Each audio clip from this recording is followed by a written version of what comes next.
Hello friends, இந்த வீடியோவில் என்ன பார்க்க போகிறோம் அப்படின்னா, அதிர்ஷ்டம் வந்து யாருக்கு எப்போ வரும் அப்படின்னே சொல்ல முடியாது. எப்போ வேணால் யாருக்கு வேணால் அதிர்ஷ்டம் வந்து வரலாம். அப்படி தான் வந்து பார்த்தீங்கன்னா, துபாயில் 30 வயசு மதிக்கத்தக்க வந்து பார்த்திங்கன்னா வேலை பார்த்துருக்காரு. அவருக்கு வந்து ஏற்கனவே திருமணமாகி வந்து குழந்தைகள் இருக்குது. அதே சமயம் வந்து அண்ணன் தம்பி எல்லாருமே வந்து இருக்காங்க. எல்லாருமே வந்து உறவுக்காரங்க எல்லாருமே விட்டு பணத்துக்காக தான் வந்து பார்த்திங்கன்னா அபுதாபியில் வந்து ஒர்க் பண்ணிகிட்ருக்காரு. அவருக்கு வந்து லாட்ரி சீட்டு வாங்குகிற பழக்கம் வந்து இருந்திருக்கு. சரி, லாட்ரி சீட் நம்மளும் வாங்கி பார்க்கலாமேன்னு வாங்கியிருக்காரு. அவருடைய அதிர்ஷ்டம் அவருக்கு 36 கோடி ரூபா வந்து பார்த்தீங்கன்னா 36 கோடி ரூபா வந்து வந்திருக்கு. இதை கண்டு அவர் ஆச்சரியமாயிட்டார். இவ்வளோ பெரிய அதிர்ஷ்டமா அப்படின்னு சொல்லிட்டு எல்லாருக்காக தான் வந்து பார்த்தீங்கன்னா நான் வந்து பார்த்தீங்கன்னா உறவுக்காரங்க எல்லாருமே விட்டுட்டு இங்கே வந்து இருக்கேன். ஆனால் இப்போ வந்து பார்த்திங்கன்னா நான் வந்து இந்த வேலையை விட்டுட்டு அபிதாயை விட்டு நான் போகிறேன். பணத்துக்காக தான் நான் வந்திருக்கேன். இப்போ எனக்கு வந்து பணம் வந்து கிடச்சிச்சு. அதனால் ஒரு நேரம் போய் அங்கே சொந்த ஊரில் போய் வந்து பார்த்தீங்கன்னா நான் பிஸ்னஸ் பண்ணி பிழைச்சிக்க போகிறேன் அப்படின்னு அவர் சொல்லியிருக்காரு.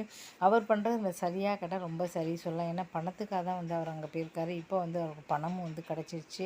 அதுக்கப்புறம் எதுக்காக வந்து பார்த்திங்கன்னா அவர் வந்து இங்கே வந்து கஷ்டப்படணும் அதுக்காக வேலையை விட்டுட்டு தன் மனைவி குழந்தைகளோட உறவுக்காரங்களோட போகலான்னு நினைக்கிறாரு. இது ரொம்ப சரியானது வந்து சொல்லலாம்.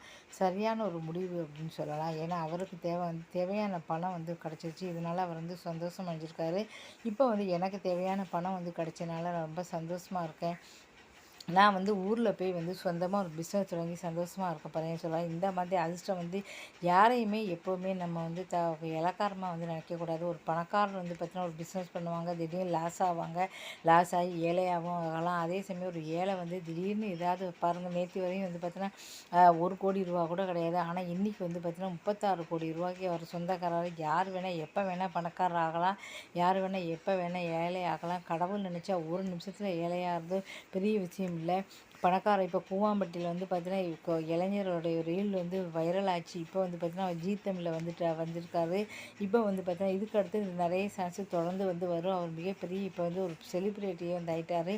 பணமும் வந்து நிறைய விளம்பரங்கள் நடிக்கிறனால லட்சக்கணக்கில் அவருக்கு பணமும் வர ஆரம்பிச்சு. இப்போ வந்து பார்த்திங்கன்னா அவருக்கு வந்து அதிர்ஷ்டம் கதவு தட்டிடுச்சு. இப்படி வந்து பார்த்தீங்கன்னா நிறைய பேருக்கு வந்து அதிர்ஷ்டம் வந்திருக்கு. அதனால் யாரையுமே எப்போவுமே வந்து இழக்காமல் இருக்காங்க. யார் எப்போ உயர்வாங்க அப்படின்னு சொல்ல முடியாது. யாரையுமே எப்போவுமே வந்து பார்த்தீங்கன்னா உயர்வாக வந்து நினைக்க யாரையுமே வந்து தாழ்வாக நினைக்காதீங்க. யார் வேணால் எப்போ வேணால் வந்து உயரத்துக்கு வரலாம். ஆனால் உயரத்தில் உள்ளவங்க எப்போ வேணால் கீழேயும் வரலாம். அதனால் என்றைக்குமே மனுஷங்க எல்லாருமே வந்து பாசத்தோட நேசத்தோட அன்பாகவே இருக்குங்க. யாரையுமே வந்து இவங்க ஏழை அப்படின்னு நினைக்காதீங்க. எல்லாருமே வந்து பார்த்தீங்கன்னா குணம்தான் வந்து பெருசுன்னு சொல்லுவாங்க. ஏன்னா ஏழைகள் கூட வந்து குணத்துக்காக எத்தனையோ பணக்காரங்க வந்து கல்யாணம் பண்ணிட்டு போகிறாங்க. அதனால் எப்போவுமே எல்லாரையும் வந்து சந்தோஷமாக அன்பாக வந்து இருங்க. அதுதான் என்றைக்குமே வந்து நிலைக்கும். இந்த வீடியோ பிடிச்சா மறக்காமல் சேனலை வந்து சப்ஸ்கிரைப் பண்ணுங்கள். இது மாதிரி மோட்டிவேஷனல் வீடியோ நிறைய போட்டிருக்கேன். மறக்காமல் பாருங்கள். நன்றி, வணக்கம்.